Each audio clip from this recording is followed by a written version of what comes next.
according to Forbes, who also said, like, what, 3-4 months ago that AEW was a $2 billion company, is saying that AEW Dynamite's low viewership is concerning despite excuses.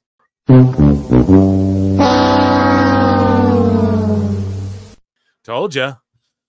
You know what I mean? Not being dicks, but told ya. I'd love to hear an explanation on why Preston Vance would be blading on last night's Collision in a low-key 3-minute squash match. So we did a live show during this, and I was like, I like both these guys, but damn, why are they fighting? I thought they're in a faction. Dude has blood as well. Well, check it out, man. The camera zoomed in on dude, on Preston Vance, 10. Like they zoom in on him blading, dude.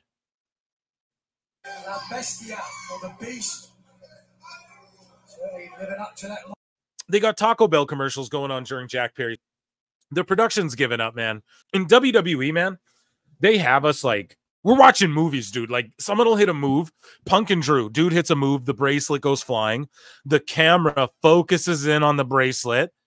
And then we're all like, oh, and then it pans up to Punk, like, and his hand's reaching out for the bracelet. And we're looking in the background of vignettes and we're analyzing the graphics. And Liv Morgan's pointing out Easter eggs of what's to come in her merch, her new shirts that just dropped. Like, and people are trying to tell WWE fans, oh, it's just McDonald's slop, that anyone low IQ, the dude. No, bro, that's projection. It's the complete opposite. Complete opposite. Okay. It's like, honestly, WWE 2K24. Well, what do you mean by that, Phil? Chat me up. Well, this is what I mean by that, Conrad. Anyone can pick up and start playing WWE 2K24. Anybody can start playing the game if they pick it up. You can actually beat people who are pretty advanced. But if you're advanced at the game, you can do combos and hit crazy moves to where it's a really advanced game as well. And when you get 2 advanced people in there, it's crazy. But when you have like 2 novices in there, let's say, it's crazy in its own right as well. But anyone can sort of pick it up and play it. But at the same time, it gets very intricate and detailed for a more mature audience or more experienced players. That's the key in most video games, right? A lot of video games even add in, and I'm just using this as an analogy, right? I used McDonald's as an analogy before, right? But, you know, video games even build that in. Like, yo, we have easier controls. You can play on like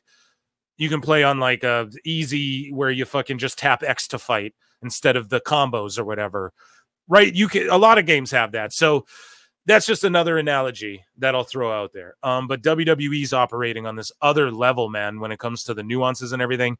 AEW, they're just zooming in on blade jobs. They're missing. They're filming around emptiness. It just doesn't work, man. Even TNA, I've pointed it out to you guys. Look how good they film like a TV show. They understand how to film with what they got. It's like ECW back in the day. Those people were just compacted in, and they made the most out of what they had. They just made it look cool. This actually does look cool in this little arena building, but you can't be zooming in on the guy blading. That's so Bush League. It's so amateurish, man. So Pro Wrestling Counselor posted this, and I don't want to, or yeah, I'll dig it. In the ring last week, you saw that. So Ishii and Swerve, like Ishii just no selling. The world champion won it. Wheeler Yuta in the ring. He said that. That's their world champion just getting no sold, bro. That's last week. You saw that. To a guy shorter than him too. Like, and I'm not on Ishii. Like I'm a New Japan mark from before, you know, when that shit was hot, and he is good, man. He's a legend, but and I know, oh, come on now, Phil, these Japanese legends. I get it, but he owns the right to do, he earned the right with me to do whatever. He's like an Edge to me. You want to jump off a cage, break your tibia? Cool. You want to no-sell their world champion and they let you do it? Cool, bro. I'm not hey dude, I'm not gonna tell you what you can and can't do in there. But look at that. That's your world champ. I would never, bro. I would never. And I know it's kayfabe, but like you gotta come Swerve, bro. You gotta say some shit and be like, hell no. Hell no, I'm not doing that. And telling it anyway, Utah. The world champion won. And it seems little, but it's those little things, man. We're talking about that all night here. That's the through line. That's what you guys take away. The details, the small things. All the small things But then Rob Van Dam responds to this and goes, I want my money back. Oh my God. And oh my God. Oh, I need the Joey Styles. Oh my God. He wants his money back. I don't know if he's on it, if he's trying to be funny. That just seems wild to do that. So also we didn't expose, but Duke Loves Wrestling, who we're about to talk to in a second. He told us that Tony Khan wanted Devon Dudley to come in and wrestle for AEW. And then I asked him, I said, yo, Duke, was he trying to get the Dudleys back together because he had the Hardys and he had Edge and Christian? And I pointed out a long time ago, dude, early days of PWT, episodes that got 100 views, you know, I was saying, Devon's kids are there and they're like the mini Dudley boys. I think they're twins, right? They're like the new Dudley boys, kind of. They are, you know, they're Devon's like sons and they do some of the Dudley's moves, but they also do their own. And it's really, I was like, they're good. Like they're green when you saw them. They were on like Dark Elevation, Pandemic era. But Tony was doing that to try and get Devon in to AEW to wrestle. And Devon just wasn't good then. Now, I think he might have done something for WWE since, whatever. He's got an office job with WWE. He doesn't need to do that, you know. But I think Duke said he would ask Devon for me. So, yeah, I'm like, dude, he was going to try and get Bubba as well, I bet, and get the whole – and then think about it. He stopped doing Busted Open. Now you have Will Washington, like, messaging Duke and going like, hey, man, don't say that. Why did you let Devon say this? And Duke's like, he's a grown man. Like, what am I going to tell him not to say that? What are you guys talking about? And then Duke's like, well, come on my show and tell your end. And then Will is like, no, dude, I could fart in the wind. Like, that's what he actually said, I guess, is like, I could fart in the wind and it would get more attention than me coming on your show, which is just like a weird thing to say, man. And yeah, so that's what's going on. And Van Dam might just be piping up like, yeah, it's kind of silly. Like, I want my money back, but I don't know. He got paid for a couple spots there. It's weird that they wouldn't bring RVD in. I always said, man, bring in all these old ECW guys and let Hook kill them all as the FTW champion and have him be like, no, my dad, and I'm going against all of these guys in hardcore rules matches, and the FTW titles are hardcore belt type, but they're not smart enough to do that. I don't know. RVD piped in, and it's funny to me. So we're speaking about Will Washington and Devon, though. They come with an update on the Will Washington stuff. Hopefully they talk about if he was trying to bring Bubba in as well, because my X-Files was like, look, man, they had the Hardys. They had Edge and Christian.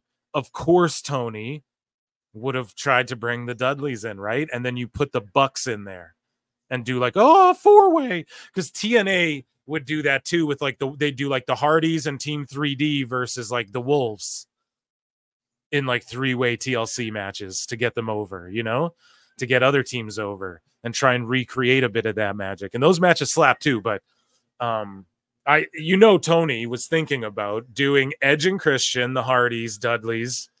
You know, that's all he wants to do. That's why it's Ricochet and Ospreay. That's why apparently the plan forever. And Meltzer said what's been emailing me or DMing me nonstop about this because he's covered it to death, where the plan is Kenny and Okada. It won't happen at this Wembley, right? So it's like, when is it going to happen? But that's his big plan. Like, he just wants these guys to recreate his favorite, you know, on these big stages while pushing his favorite guys, you know, like the Young Bucks and all of them. Yeah, we had a very controversial podcast. Go and check it out if you haven't. He uncovered this huge scam about soft ground wrestling and all this stuff, and then Body Slam broke the story, but they didn't like credit him because they, quote, didn't like the way he conducted himself or something. I don't know. It's all silly, but Duke is the man. And let's see what he tweeted out. Dirt sheets and humanoids on notice. Devon and I dive deeper on the alleged AEW snake, Will Washington. And he's getting a lot of attention for this. So, yeah, you know, run it up, dude. Run it up while you can. Brothers and sisters, welcome back. Welcome back to another wonderful edition of the Devon and the Duke podcast. It's a limited podcast series hosted by your main man, Duke Loves Wrestling. And, of course, one of the greatest of all time, the Hall of Famer himself, Mr. Devon Dudley. How you doing there, Devon? I'm doing all right, man. I'm just trying to see who else I can piss off this week. Let's go, Devon. God damn it. I love Devon so much. Let's go. Some of these folks who wanted to criticize what you had to say about Will Washington and in general, they were complaining. Oh, is that Will is a snake? Oh my God. The internet is ruthless, man. You know, Duke, how could you let Devon say that? And I'm sitting there scratching my head because I'm like, well, wait a second. Devon Dudley, he's one of the greatest, most accomplished people in his field. He has been a television star for over 30 years. He is married. He has 7 children. How the hell could I let this grown man do anything? You know, again, no one said anything bad. I didn't say anything bad about him. It's the people within the organization itself that are saying this. And they just happen to come to me and say it. You know, we're talking and passing. This is why Duke reached out and thanked me for handling my professionally. Did my diligence, and I'm breaking down. What did I tell you guys last time? Devon's not saying bad, okay, about this dude. He's saying what other people are saying about this dude. You know what I mean? So you're like shooting the messenger here, people coming at Duke. Well, why would you let him say that? What the fuck? It's his podcast. It's called Devon and the Duke. Sorry. I think I called it Duke and Devon before. Whatever. Devon and the Duke. These two handsome gentlemen here, okay? Jesus Christ, like it's his show. He can say what the he wants on it. It's nuts. It's crazy. And a lot of times they would say his name, and I had no idea who it was. So until after about the 3rd or 4th time, I started picking up on who it was. And, you know, I just heard Swerve's cousin. You know, Swerve's cousin. I was like, oh, okay. I think I met him. And then, you know, when they started describing it to me, I said, oh, yeah, I met him. I said hi. So they... So the people who talk to Devon, they don't even be like Will Wash. They're like, yeah, Swerve's cousin, man. That guy, Swerve's cousin sucks, bro. Yeah, have you met Swerve's cousin yet, man? That guy. Oh man. He came to Tony's office, you know, gave me the nod, you know, and that was it. But I said, other than that, I don't know him, so I can't really speak on him. So for me to say that, and then all of a sudden now you take it personal because I'm telling you what other people are saying, then I'm not the one with the problem here. Boom. Couldn't have said it better. I would love to know if, God, Duke or Devon, if you're listening, did he want the Dudleys in AEW? Because that'll be so telling. That'll tell me so much. I know he did. I don't know why I'm fishing for it, but it's just to confirm what I know. And I'm sure Devon will be like, I don't know if he reached to Bubba or Bully or whatever, but I'm sure that's what Tony was trying to do. Makes so much sense. But yeah, guys, don't shoot the messengers, man. Same with me. Like, everyone's mad at what? Because I just give my opinion on the people are putting out there. I don't understand.